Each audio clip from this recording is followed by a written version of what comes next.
Hello and welcome to another edition of Sand Shark Bites. I'm your host Justin Jarrett, joined as always by Professor James Duffy, and we can drop the jinx from his nickname. We had a big week in athletics here, and the big news of the week, I guess, was Duffy is not the jinx. The soccer team went over to SCAD for the postseason, the Sun Conference quarterfinals, and dropped a tough 3-1 match. It was 1-1 until the last 8 minutes, gave up a couple late, and lost 3-1. And Duffy was neither there nor watching online. So we know that Duffy has been struck from the jinx ledger, at least on the road. At least for there's still a possibility that at Finland you're the jinx, but we'll test that theory next season. It was an awesome season for USCB soccer. Definitely had its ups and downs, hit some bumps along the way, had some hurdles, lots of adversity, but they came together at the end, won those last 3 regular season games, and then put up a heck of a fight over at SCAD in the first round of the playoffs. I know you didn't get to see it, but I'm sure you've discussed it with some of your students and all. It's been great to hear how proud some of the players are of their performances this year, seeing what they've done to change the way they started the season, the way they finished the season, and we've got a lot of things to look forward to in the upcoming year that we'll be waiting now 10 months forward to. Yeah, and well, they'll get back at it this spring though, and start practicing and training, and I think that kind of helps them keep the powder dry until next season. The good thing is that this team only loses 4 players. 2 of them have been with the team since the inception, with Steph Moldenhauer and Chelsea Mummert, and those are going to be tough people to replace. Particularly Chelsea, a 3-year starter in goal. That is no easy task. Steph is tied for the career lead in points, so she's going to be a tough one to replace as well. And then Megan Atkinson stepped in at the end of the season and was a starter in that back line and played very well. And DeAngelis Anderson, she came back from National Guard duty and didn't play a lot this season, but has been kind of a stalwart for the program. So it's going to be tough to replace those 4, but it's only 4. That means we've got a whole bunch of players coming back. But that Fred won't be around either. Oh, Fred. How do I forget Fred? I don't 5. know. Yeah. Fred Gallman, how could I forget her? She's an unforgettable person. She's been the backup goalkeeper the past couple of years, but is an outstanding influence and really a leader in a reserve role, and one of the funniest people around. Really, we're losing more than just a backup goalkeeper. We're losing a tremendous character on this campus who has been a student leader, an orientation leader. She's been involved in so many things, and she's just such a presence on campus. To see her graduate and move on is great for us, but to see her leave the team and the communities is very sad.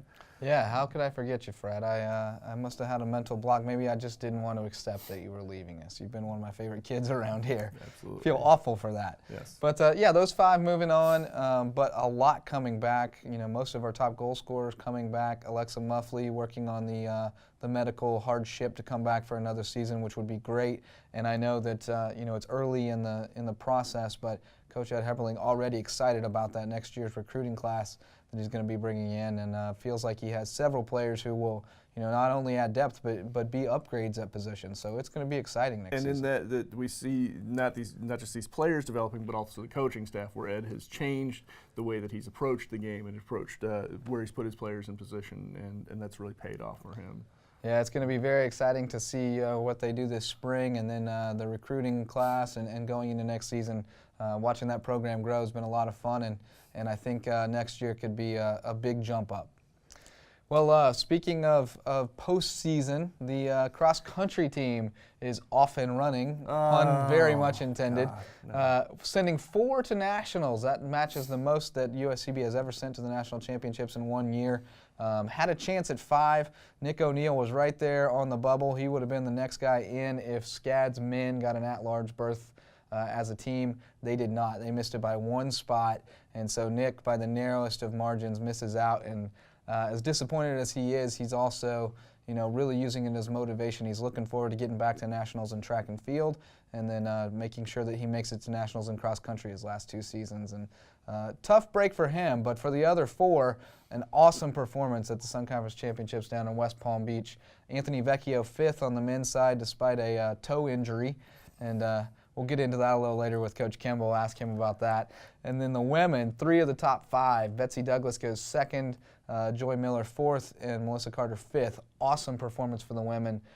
Just missed 2nd place by 1 point behind Embry Riddle. So really great performance. Unfortunately, only one of them will be back next year with Betsy, but looking forward to a great performance from them at Nationals. They were out there running this morning. I passed Vecchio at about 7 o'clock out front, and then right behind him came a pack of Carter and Miller and all them as a group out there in a chilly morning. Yeah, it doesn't happen by accident, that's for sure. They put in the work. They're training hard, and it's good to see them out there.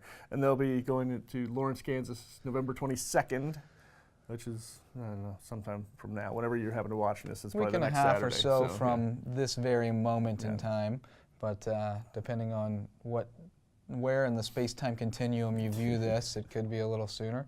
That's my old stomping grounds, and let me tell you, November in Kansas, not my favorite place to be that time of year. Nothing to stop the wind for 1,000 miles coming off the Rockies. It's deliberately cold there. Yeah, it should be howling pretty good out there at Rimrock Farm, but that's okay. You know, we've got Melissa's from New York, Joy's from Ireland. Betsy's a South Carolina girl, so it could be tough for her. Vecchio's from Pittsburgh originally, so they can handle the cold. They should be fine. And, of course, we can't forget women's golf. Always messing up the news cycle. It's old news by the time we get it to you on video, but 2nd straight championship, just breezed to it. Didn't even play especially well, but still cruised to a 26-shot victory at the Columbia Invitational. Very impressive performance. Gave Tori DeGroot, one of our top players, the week off to let some injuries heal and catch up on some studies and stuff. And so not even a 100% lineup, and still a very easy victory. Pretty impressive for Coach Bennett's team. When you have 2 players that both hit just 15 over par for the whole round or the whole tournament, that they're tied for 2nd. It's hard to beat a team that's fielding a group like that. Yeah. They're ranked 8th now overall. Yeah, the women come in at number 8 in the preseason poll, which I always think is weird to call it the preseason poll after the fall season, but that's how they refer to it. 8th in the preseason, men 13th, so very solid rankings to start the season here going into the spring, and well deserved. The women in particular with 2 victories. Coming in at number 8, and they're the number 3 team in the Sun Conference, believe it or not. SCAD, Northwood's number 1, SCAD is, I believe, number 3. So going to be a strong conference this year for women's golf, and should be well represented at the National Championships, which will be just up the road in Pooler. SCAD is actually the host at Savannah Quarters Country Club. So it's going to be pretty exciting to see those teams duke it out throughout the spring and see where the Sand Sharks stack up. That preseason ranking, 2nd highest that we've ever had. We were number 6 back in 2010. So it'd be interesting to see if we can surpass that number 6 ranking, the highest we've ever been, and make that climb up. It's certainly an exciting team. It's great to look at. I think we're losing some players there, though, come the spring. We will lose a couple, Sam O'Donnell and Tori DeGroot, but the other 4 in the starting 5 are freshmen. So that's pretty impressive, and I know that she's already lined up a couple of recruits for next year that she feels very good about. So you never know. We could only go up from here. Outstanding. Well, as we mentioned, it's been a busy week. We caught you all up to speed, and not much to look ahead to. Cross country in the National Championships November 22nd, and that's it until January 31st when baseball opens up. So we are hitting the down period, and we'll probably take a little hiatus here while we catch up on things and enjoy the holidays. Maybe a Christmas show or something like that to remind us of all the great things that have happened over this fall season. And maybe we can find that old video of Rick Sofield singing "Take Me Out to the Ball Game in a Santa Hat." Or falling down in the Pittsburgh Pirates dugout. Speaking of Sofield, got a promotion. He's now the 3rd base coach for the Pirates, moving over from 1st to 3rd. So instead of fist bumps and taking the equipment, the batting gloves and what have you, he'll now be actually waving people home and giving the signs. So good for Sophie. Got a text from him letting me know about that the other day, and then saw the announcement later in the day. So happy for him.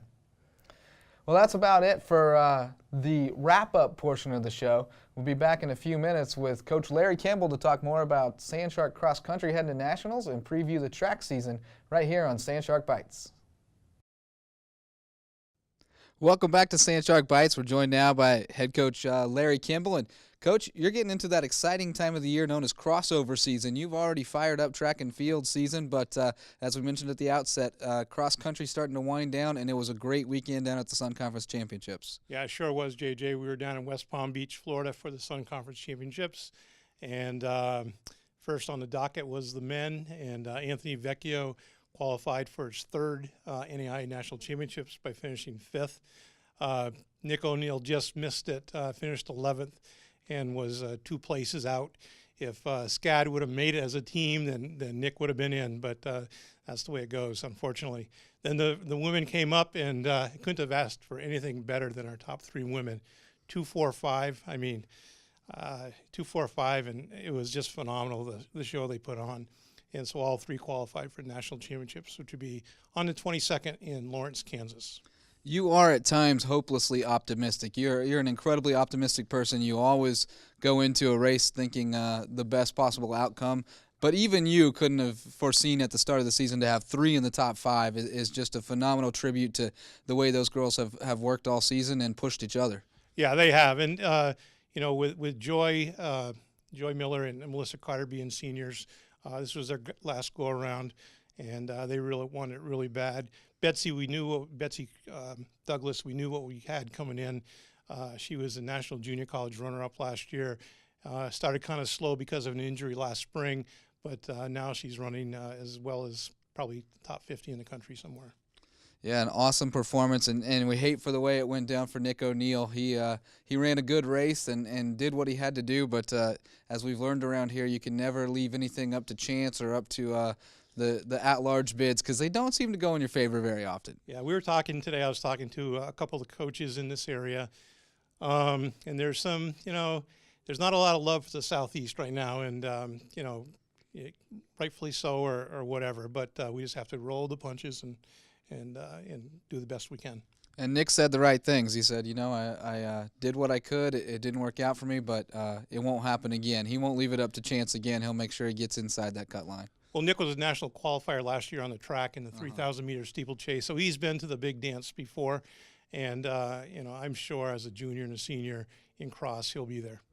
And Vecchio did it with a little bit of a handicap. I understand he was going up the down escalator with sandals on and injured a toe, but obviously didn't slow him down too much because the 5th place finish in the conference championship is pretty impressive. Yeah, he said at about mile 2, his toe went completely numb, so he was fine, and he ran a really, really smart race. He was in a pack of about 5 or 6, and they were just kind of tooling along, just biding their time, and when it came down to go at about 3.5, 4 miles, he was able to make that move. And a chance for him to cap off what has been a fantastic career here. I mean, you'd have to say a pretty good, rich tradition of cross-country runners on the men's side, and he's right there at the top of the pack. Well, in cross-country, he's got 7 of the top 10 times ever run by a Sand Shark cross-country male runner. So quite the achievement for Anthony. Absolutely, and right after this, you're headed over to the track. Track practice is in full swing. You guys are getting ready for the first meet just a few weeks away, not too far off now at all. How's the track team looking? We've got 60 on the roster, JJ. It's incredible. We've got every discipline pretty well covered. Our major focus in recruiting this year was to get some more throwers. I think we did that both on the men's and women's side. We needed some lady sprinters, which we got Maya Cooper from Savannah and Faith Calloway from Colleton County, both state champions or state runners-up, one in Georgia and one here in South Carolina. So we've got that covered now. So, and then with all our returnees, I think we should be in pretty good shape. So we look forward to January 22nd when we open up down at Embry-Riddle. All right, not too far off. January 22nd, just a couple weeks after we get back from Christmas break. So they'll be working hard all through the break, I'm sure. I hope so. They'll get their training packets, and we'll see how they come back around the 10th of January.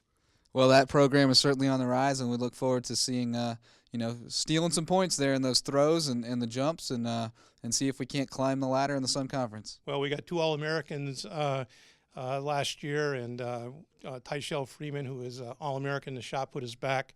And unfortunately, Joy Miller graduates this next month, and and so she's done what she was an All-American for us in the marathon. And so we've got a lot of people who are potentially going to be all conference in track and field and could make it to the nationals as well.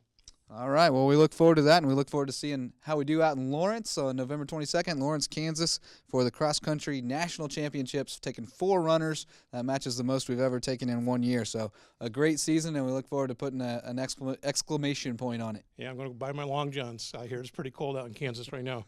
Well, I'm a Kansas native, so yes, it gets pretty chilly out there. You could be in for it, but you're from Vermont, so you can hack it. Yeah, last year it was 15 degrees, so we'll be okay. All right, well, keep an eye on USCBathletics.com for results from the cross-country national championships, and check out that schedule for track and field. I'm sure they'll get close by here, Savannah or Columbia, a time or two, and maybe you can go check them out on the track. Thanks to Coach for joining us. We'll be right back with more here on Sand Shark Bites. Well, that's just about going to do it here on Sand Shark Bites, but we, as always, have one more piece of business to take care of, and we actually had to think about it a little bit this week. We had Chelsea Mummert with a fantastic performance in goal in a losing effort at SCAD. We had the women's golf team with another championship, but in the end, we had to go with our first repeat winner, our first back-to-back winner, and that's Betsy Douglas, women's cross country. She's your athlete of the week. She finished second at the Sun Conference Championship, only behind Lottie Zeiler from SCAD. Great performance. As Coach Kimball mentioned, we knew she was capable of that. She was the runner-up at the Sand Shark Invitational last year for Spartanburg Methodist. She was a national junior college runner-up, so we knew that it was coming. It was just a matter of time. She had some injuries she was dealing with, a little slow start to the fall, but she hit her stride at the Sand Shark Invitational again with an awesome performance there, and then a runner-up showing at the Sun Conference Championships, first team all-conference, and heading to nationals, and we're expecting big things out of her there. And she's only a sophomore. We're excited to have her for 2 more years, and an outstanding student as well. So congratulations to Betsy Douglas. Finish strong, send us off into the winter with a great performance at nationals, and we'll see you on the other side. And we will see you guys next time when we come back for another edition of Sand Shark Bites. We haven't decided yet when that's going to be. We'll have to give it some thought, see if we can put together a little year in review or wrap-up show of some sort. Maybe a little more labor-intensive than we're up for this time of year, but we'll see. But whenever it hits, subscribe to the YouTube channel and you'll get a notification when the new episode comes out. And we will see you then. Until then, keep those fins up.